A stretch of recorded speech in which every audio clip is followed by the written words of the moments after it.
Greetings, ladies and gents, and welcome to this latest narration of the web series The Princess and the Human. If you're new to the series, there is a playlist listed down below in the description. And as always, I hope that you enjoy. Chapter 17, Difficult Help. Starting the test from the vertical stabilizers, Lizzo shouted out of the open cockpit as he increased the slider on his screen. All good, a voice came from under the shuttle, answered a few seconds later. It belonged to his co-worker, an older mechanic called Hurton. Right now, the two of them were tasked with a basic checkup of the shuttle that would be given to the ambassador who was scheduled to visit a few days from now. While they would, of course, arrive with their own ship. It was, of courtesy, to hand them a small shuttle they could use to get around during their stay. Lizzo nodded, pulled the slider down again, and marked the stabilizers positive as the datapad. All right, all that's left are the wing valves and the E-converter. Ah, yes. About those, his co-worker said in a hesitant tone as he crawled out from under the shuttle. You see, I have a reservation. Could you do the rest alone? Lizzo looked up from his datapad. You know we have to finish this today, right? I know, but my partner and I have been on the waiting list for half an eternity. Then why didn't you say so earlier? I could have asked someone to fit in. I didn't know it myself. They had a cancellation and just learned about my luck earlier today. Look, how about this? On my way out, I'll see if someone else is still here who could help you, and if anything goes wrong, I'll take responsibility. Okay? Lizzo didn't answer, simply because he didn't know what to say. Was the guy serious? Sure, Hurton had more experience than him, but wasn't he way too easygoing for someone of his position? This shuttle would be given to a foreign noble, a royal guest. If they overlooked a malfunction, they could very well dig their graves. Unfortunately, his co-worker seemed to misunderstand his silence as approval. Great, see you tomorrow. And with that, he was gone. Still saying nothing, Lizzo just sat in the open cockpit in silence. It took a while for him to pull himself together, but in the end, he managed. The situation now was what it was, and someone had to finish the checkup. He knew that no one would come. The two of them were always the last ones at the workshop during this time of the day, so he better get on with it. He climbed out of the cockpit and opened the front shutter of the hangar. If he was alone, he might as well get some fresh air. He then picked up a ladder, placed it next to the vessel, climbed up to the left wing, and opened the maintenance panel. A quick test showed that 3 of the 4 valves worked as intended. The last one, however, didn't. Lizzo climbed back down to the cockpit, restarted the process, climbed back up to the wing again, and repeated the test. Again, the pressure readings were off. First ones, please just be a bubble, he thought as he unscrewed the valve. With a loud hiss, the lip opened and a spray of oil hit him in the chest. Well, wasn't that just great? But at the very least, it really had just been a bubble. Messy, but easy to fix. Would definitely have spelled trouble if I hadn't found it, though.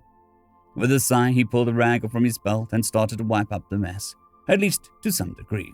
The thing would get thoroughly cleaned afterwards anyway, and most importantly, that would be done by someone else.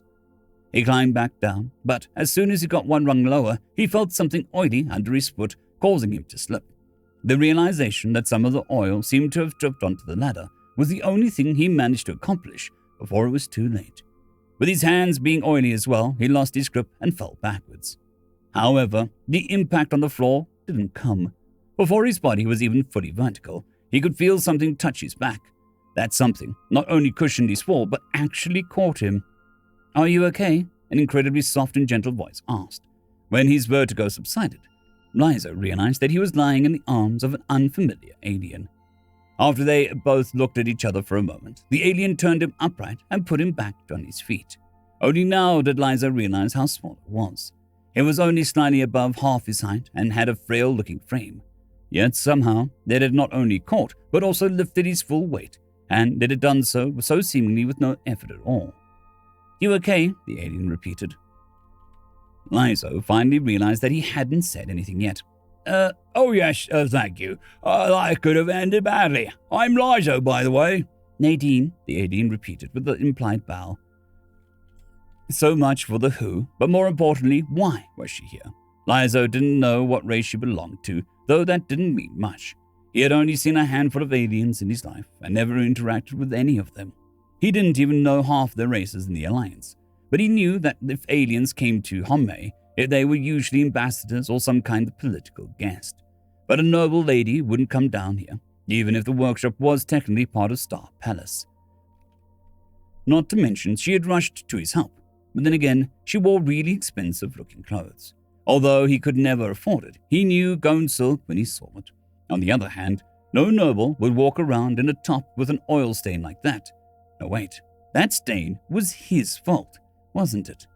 First ones, what was he supposed to do now? There was no way that he could ever replace such an expensive piece. "What are you working on?" she asked, as if she didn't care about the glaring issue at hand. Just a basic checkup, nothing fancy," he quickly responded, unsure what else to say. "Mind if I take a look?" Lizzo cocked his head. Sure, but why?"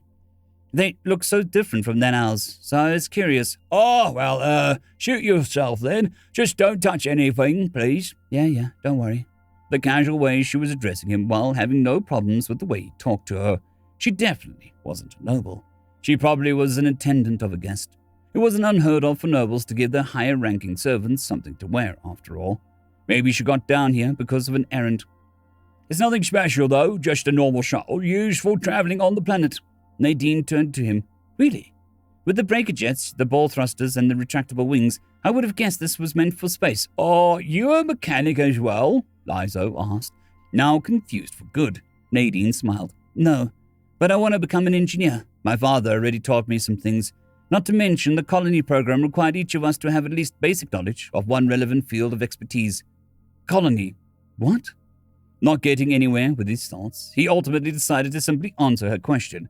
"Well, you are half correct. The shuttle is theoretically capable of being used in space. It can't connect to a sling, though." "Sling?" Nadine asked with a mild confusion. "Yes, sling. You know, those things for ships that are too small for a jumper."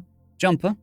Seriously, how can someone who wants to be an engineer not know a—" "Oh, sorry, that's just slang. I'm talking about the FTL drive." "FTL? What does that stand for?" Well, faster than light. What else?" The skin around Nadine's eyes made some weird movements. "How would FTL lead to you—" "Oh, okay. And today we learned the translator that can't do acronyms, FTL, so..." She removed the translator from her neck. "Faster than light," she slowly said with a funny accent, before putting it back on. "Are you learning our language?" Lizzo asked, surprised once more. Mastering a foreign language could take up a good portion of one's life, after all, and someone aspiring to be an engineer hardly had the time for that. "Just started. All I know is the alphabet, a handful of common phrases, and how to say 'my translator is broken.'" "Oh, I see. Well, back onto the topic. The jumper is the thing that gives you access to the hyperlanes." "The what?" "Oh, come on, seriously. How do I explain that? That's the thing you enter when you do FTL?" "Wow. Is there a more stupid way to explain it, genius?" Well, there was no helping it. He was a mechanic, not a scientist, and explaining common knowledge was not as easy as it sounded. Nadine seemed to have understood him, though. "Oh, I get it. So you use some sort of hyperspace for FTL. Your ships don't use sublight speed acceleration, then. Guess you never developed Seed Piercer, and that explains why you don't have an RK... I shouldn't say that." Lizzo's head perked up. Say what?" No, believe me, you don't want to know that." What was so wrong about him knowing a different form of FTL? But before he could answer that question, his glance fell to his chronometer. "Oh, first ones, I need to finish the checkup." Nadine's eyes became big. I'm sorry. Can I help you somehow?" "Oh, it's fine, don't actually. You can. Can you get into the cockpit?" It was a bit high, so she would probably need a ladder. Also, he thought, until he saw the small alien hold onto the open frame, jump more than her own height, and land in front of the pilot's seat. Also, did the shuttle's suspension just lower? After being dumbfounded for a moment, Nadine's voice pulled him back from reality. "Is it normal here to get around via shuttle?" "More or less, although commoners usually use public shuttles. Why is it different on your world?" "Yes. We mainly use land-based vehicles on passenger drones. Using something with a combustion engine or jet thrusters isn't really a thing for interplanetary travel anymore. Anyway, what do you want me to do?" He leaned into the cockpit and pointed at the console screen. "When I tell you, push that slider up." He went to the back of the shuttle, opened another maintenance panel, and wired a data pad into the E-converter. "Okay, give me half power." The converter started. Everything looked good so far. "Now, full." The noise from the converter got louder, but the numbers all showed what they were supposed to. Perfect. You can turn it off. As he got back in front, Nadine jumped out of the cockpit and landed with a heavy thud that completely betrayed her small frame. Well, thanks for that, Lady Nadine, a female voice interrupted him. Outside of the hangar stood a woman wearing a sash of the palace maids. Her Highness is asking for you. Guess my stroll went a bit out of hand. I'm coming, Mitha? Mahita. Right, sorry. Please don't be, my lady. On the contrary, the others and I are honored that you're trying to learn all of our names. Nadine's face got slightly redder on color before she left. After she was gone, the maid turned to him. And what exactly do you think you were doing, mechanic? Just check up. I was told to do. Why? Wait, did she just say the princess wanted to talk to Nadine? She stepped closer. The look of her face was professional, but a looming anger was still obvious. Lady Nadine is a noble from a foreign planet, a royal guest, and was given a clearance level 2. Unless the king and queen visit personally, she is to be treated second only to her highness herself. And you make her perform a menial labor? Are you out of your mind? Liz's heart sank. So she was a noble after all. Why was she so casual then? Nothing about her behavior had fit her apparent status. Damn you, Hurton. This wouldn't have happened if you just stayed. I'm sorry, I didn't know. Didn't know. Even if you are just a mechanic, you are still technically working for the Star Palace, and thus her highness herself.